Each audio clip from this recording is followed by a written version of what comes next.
after you have previewed and tested your project in draft and you're sure that everything is working the way you intended it to, all you need to do is hit the publish button right here. This will take you to this page where you have essentially two options. First one, you can further customize your project settings. You can add custom sharing images for social media. You can set up follow-up emails. You can set up tracking, or you can just hit publish straight away to get the sharing link, your embed code, and a unique QR code for your project so you can start using it immediately. If you can't wait to hit publish, go for it. You will still be able to make changes to your project after it's live. You can always go back and edit anything. When editing a live project, however, you need to be careful about editing your project URL, especially if you're already using it somewhere like in your emails, in your ads, or even if it's embedded on your website. Because making changes to the project's URL will mean that the old project URL will no longer work. So be careful when making changes to a URL of a project that's already live, bringing traffic, and it's already being used somewhere. Also, if you're making any major changes, maybe don't take a lunch break halfway through, because when you're editing a live project, changes can be seen almost instantly, so be especially careful with high traffic projects. Now, what options do we have here on this settings page? There's the general settings, where you can change your project name and your project URL.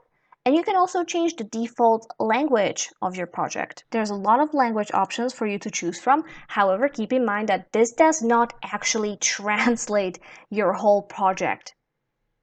It doesn't, and it cannot affect anything that you wrote into your project yourself with your hands.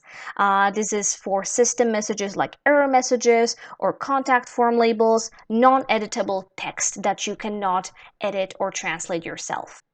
Over here, you can set an end date for your project. If you're planning to stop accepting submissions on a certain date, you can do that.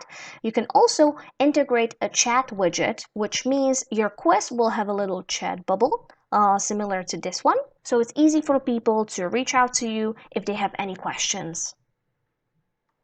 You have the option to receive an email notification for every submission, and you can type up to 5 emails notified.